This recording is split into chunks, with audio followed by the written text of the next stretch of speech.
Hi everyone, this is Nikki Rowland and today I have a layout to share for Bramble Fox.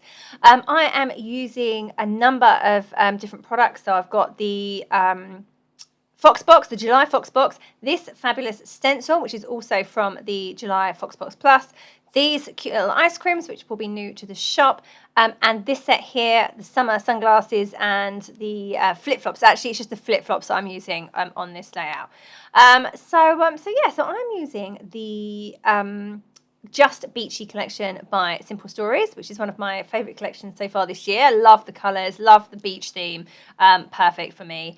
I have cut these strips. They're 1/2 inch wide of that fabulous stripy paper there. So I didn't have full sheets left of much of this collection. I've used so much of it.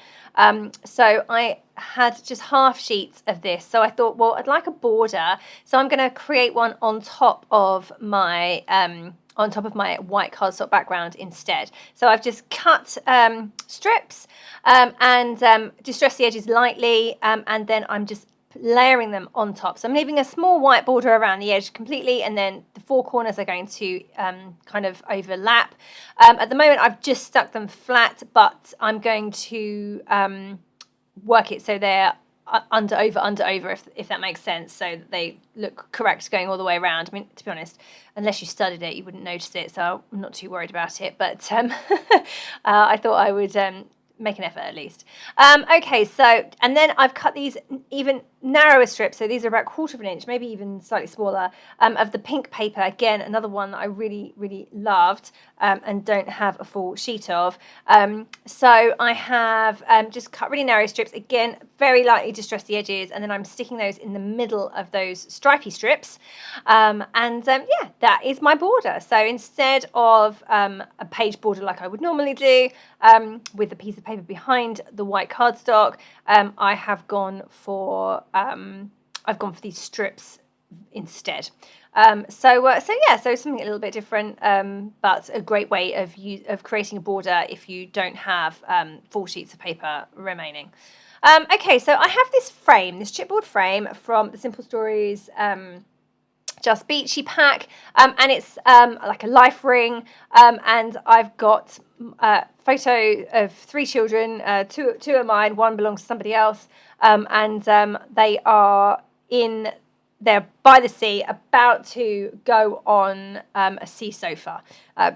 So they're all ready to go, and they were just waiting for it to come in. So we just took some photos while we were waiting. So the life ring was kind of perfect because they're about to put life jackets on and go out on the sea. So yeah, so it went for that, and you can see that I've got some floral ephemera.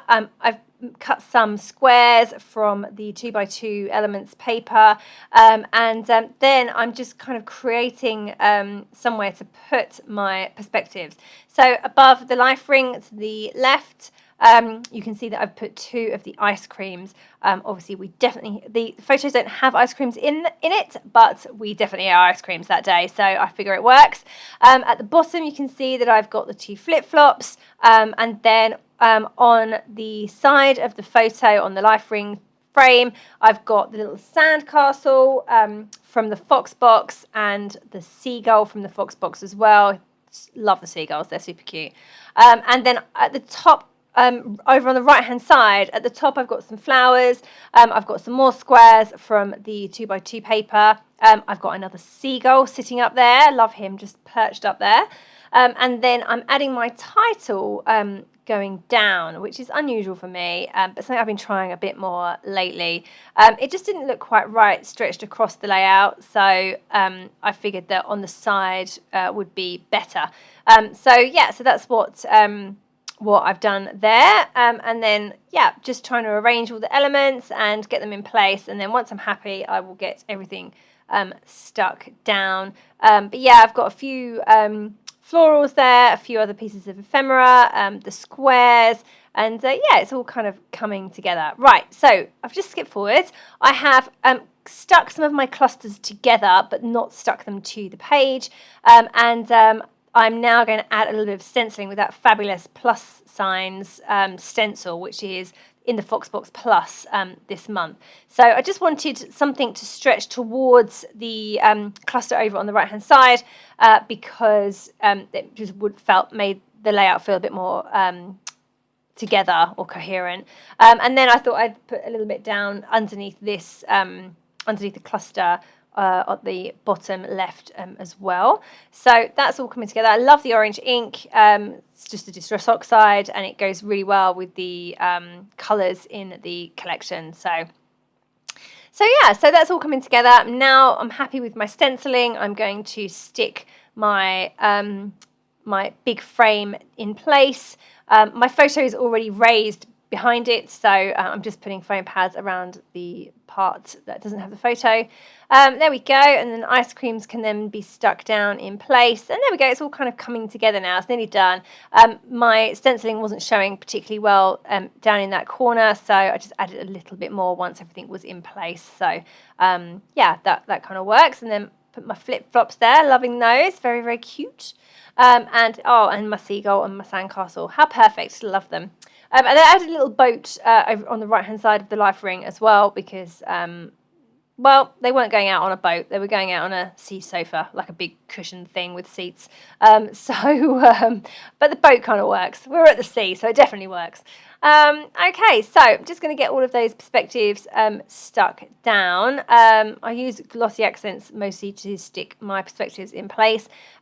Sometimes the wet glue can warp the paper, so I just have to be careful how much I use. But then I feel like you need a good amount of it in order to stick the perspectives properly.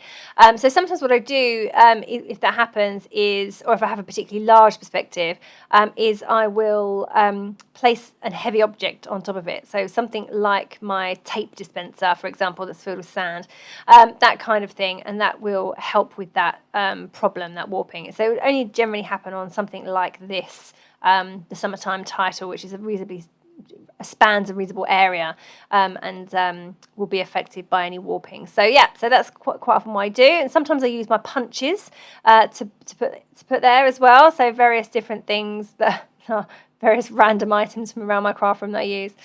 Okay, so it's looking okay, nearly done. Just going to add in a few last minute stickers. So I've gone for some stickers from this sticker sheet yeah, just adding in a few bits and pieces here and there. So that little starfish I really wanted in place, but he didn't quite look right where he was. So I've put him at the top, and then I've added a beach ball to the bottom cluster instead, because it was more of a solid colour. It worked better. Little geotag up there next to my ice creams. And an extra ice cream sticker as well, and then just going to come in with some decorative brads. I like my layouts to have lots of different textures, so what with the stenciling, the chipboard, the paper layers, the perspectives, the wooden veneer piece at the sand, which is the sandcastle, then the decorative brads as well. I really do kind of have it all going on. Have lots of different interesting things to look at on the layout, so that's nice. I like that. I'm happy with that. Okay, so just about to finish off now. Just going to add some splatters of white paint over my clusters, over my large cluster areas. And then that will be my layout done. There we go, all finished. I added a little bit of journaling around the side of the life ring frame as well, because I forgot to do that on camera. But yeah, all done. I hope that you have enjoyed seeing this layout come together. Do check out the new summer items in the shop, and of course the July Fox box. Thank you so very much for joining me today. That was Nikki Rowland for Bramble Fox.